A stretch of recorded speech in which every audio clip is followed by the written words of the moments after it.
भारत माता की, भारत माता की, भारत माता की जय श्री राम, जय जय श्री राम।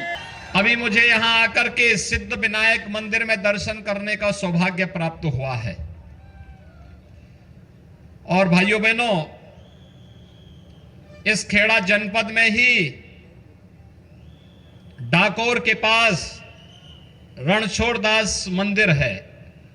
यह भगवान श्री कृष्ण द्वारिकाधीश का मंदिर है। भगवान श्री कृष्ण मथुरा उत्तर प्रदेश से ही गुजरात की धरती पर आए थे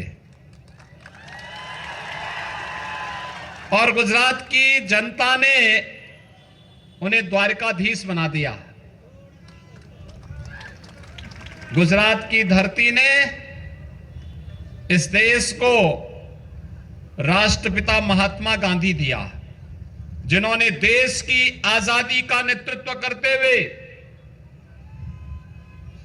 सैकड़ों वर्षों की दास्ता से भारत को मुक्त करने में योगदान दिया।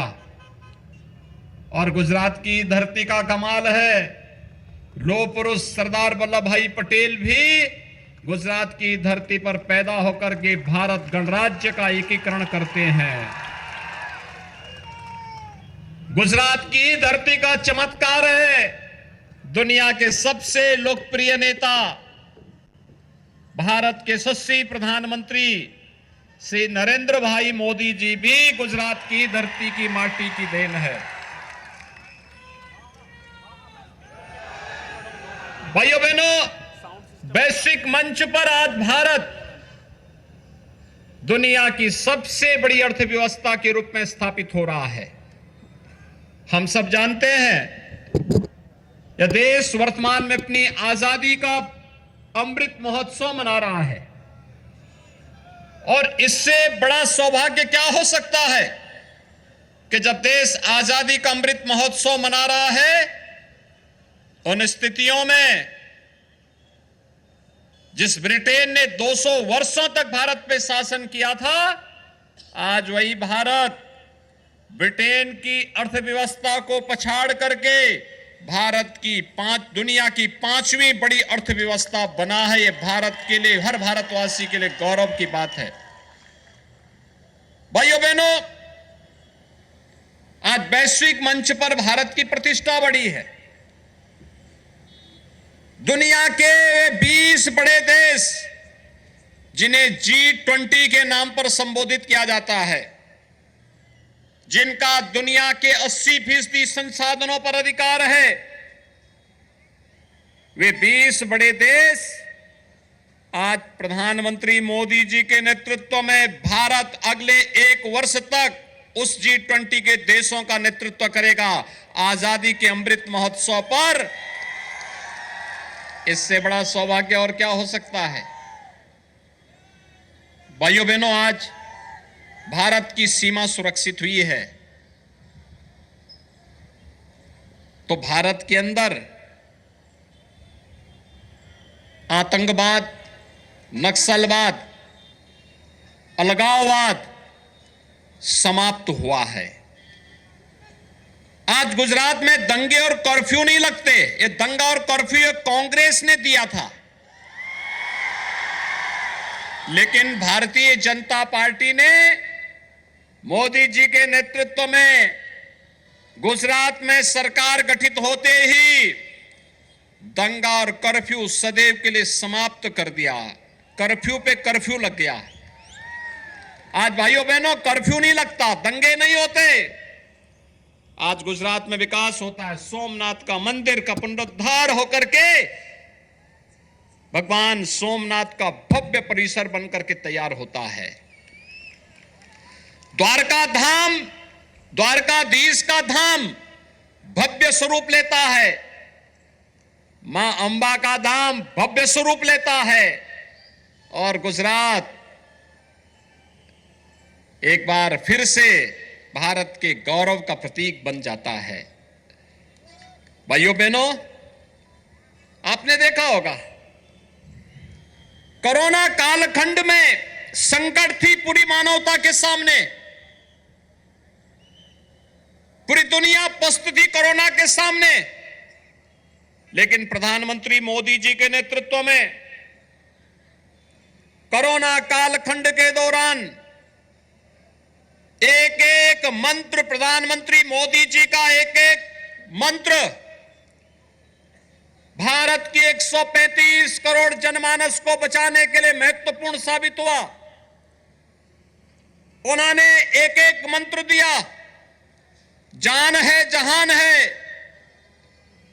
जीवन और जीविका को बचाने के लिए जहां बीमार वहीं उपचार का मंत्र दिया, और फ्री में टेस्ट, फ्री में उपचार, फ्री में वैक्सीन और फ्री में हर गरीब को राशन की सुविधा का लाभ भी तो प्रधानमंत्री मोदी जी ने दिया।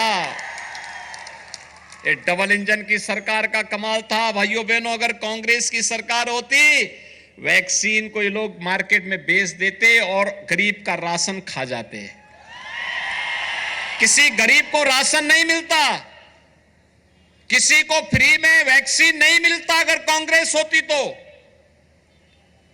लेकिन मोदी जी ने एक एक व्यक्ति के जीवन की रक्षा की। एक ओर कोरोना जैसी महामारी का सामना किया, दूसरी ओर 500 वर्षों का इंतजार समाप्त हुआ। अयोध्या में राम मंदिर का निर्माण का कार्य भव्य रूप में आगे बढ़ चुका है भाइयों बहनों। भव्य रूप में अयोध्या में भगवान राम का मंदिर बन रहा है। 2023 के अंत में जब भगवान राम का भव्य मंदिर बनेगा और रामलला अपने भव्य मंदिर में विराजमान होंगे, तो अयोध्या में भगवान राम का भव्य मंदिर भारत के गौरव का प्रतीक राष्ट्र मंदिर के रूप में प्रतिष्ठित होगा। हर भारतवासी को गौरव की अनुभूति करनी चाहिए। काशी में आप जाएंगे, प्रधानमंत्री मोदी जी के नेतृत्व में काशी विश्वनाथ धाम भव्य रूप ले चुका है। उज्जैन में आप जाएंगे, महाकाल का महालोक भव्य रूप प्राप्त कर रहा है। और उत्तराखंड में आप जाइए, केदारपुरी और बद्रीनाथ धाम एक नए स्वरूप में दुनिया के सामने प्रतिष्ठित हो रहा है। ये प्रधानमंत्री मोदी जी की परिकल्पना को साकार रूप प्रस्तुत करने की उनकी अद्भुत क्षमता का प्रदर्शन करता है। और भाइयों बहनों, यही नहीं, कांग्रेस ने आतंकवाद दिया था कश्मीर में धारा 370 लगा करके, और प्रधानमंत्री मोदी जी और गृह मंत्री अमित शाह जी ने धारा 370 को सदैव के लिए समाप्त करके आतंकवाद की ताबूत पर अंतिम कील ठोकने का काम भी किया है। और इसलिए भाइयों बहनों, आज मैं आपके पास आया हूं कहने के लिए, मुझे एक बात बताइए, क्या कांग्रेस कश्मीर से धारा 370 हटाती? और अगर कश्मीर से धारा 370 नहीं हटता तो भाइयों बहनों, आतंकवाद भी समाप्त नहीं होता। आतंकवाद समाप्त नहीं होता तो दंगे भी समाप्त नहीं होते, कर्फ्यू लगा रहता, विकास बाधित होता, बहन बेटियां सुरक्षित होती, व्यापारियों का व्यापार प्रभावित होता, कोई नया निवेश नहीं होता, तो नौजवानों को रोजगार नहीं मिलता, नौजवानों को नौकरी और रोजगार नहीं मिलता, तो ये पलायन करते, और इसी को पलायन को कहते हैं ब्रेन ड्रेन। एक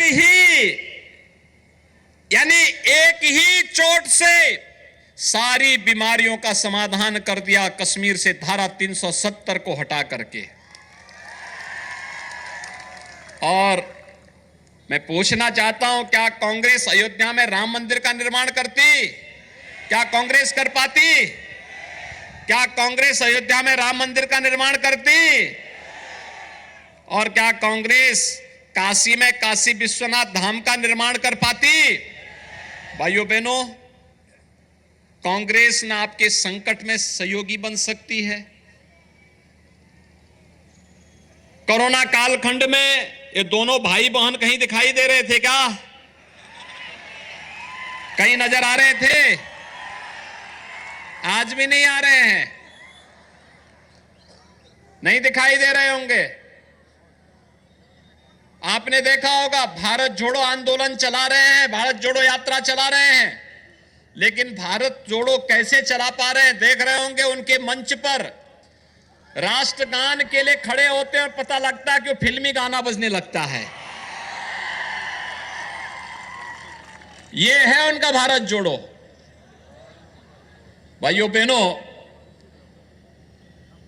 ये लोग बोलते कुछ और हैं, करते कुछ और हैं, लेकिन भारतीय जनता पार्टी प्रधानमंत्री मोदी जी के नेतृत्व में जो बोलती है वही करती है, जो करती है वही बोलती है। और यही कारण है कि देश के अंदर विश्वास के प्रतीक के रूप में मोदी जी आज पूरे भारत के 135 करोड़ लोगों के लाडले बने हुए हैं, उनके विश्वास के प्रतीक बने हुए हैं। देश की जनता जानती है मोदी जी के नेतृत्व में भारत सुरक्षित है, भारत समृद्धि की ओर अग्रसर हो रहा है, और इसीलिए लगातार हर चुनाव भारतीय जनता पार्टी जीत रही है। उत्तर प्रदेश में 403 विधानसभा है, 25 करोड़ की आबादी है, और कांग्रेस कितनी सीट जीती है? 2। राम नाम सत्य है के लिए 4 आदमी चाहिए होते हैं, और भाइयों बहनों कांग्रेस के पास वहां मात्र 2 सीट है। और इसलिए भाइयों बहनों, जब उत्तर प्रदेश ने कांग्रेस को समाप्त कर दिया, तो क्या गुजरात भी इसके लिए तैयार है? सभी लोग तैयार हैं? आप सभी लोग इस बारे में सहमत हैं? तो मैं आप सबसे इस बारे में अपील करूंगा कि आप सभी लोग अगर प्रधानमंत्री मोदी जी के नेतृत्व में गुजरात के अंदर श्री भूपेंद्र भाई पटेल के नेतृत्व में खुश हैं, तो आप सभी भारतीय जनता पार्टी के प्रत्याशी श्री अर्जुन सिंह चौहान को भारी बहुमत से विजयी बनाने में अपना योगदान देंगे। सभी लोग सहमत हैं? तो आप सभी मेरे साथ अपना दोनों हाथ उठा करके उन्हें अपना समर्थन देंगे। मेरे साथ बोलेंगे, भारत माता की, भारत माता की, भारत माता की जय श्री राम, जय जय श्री राम।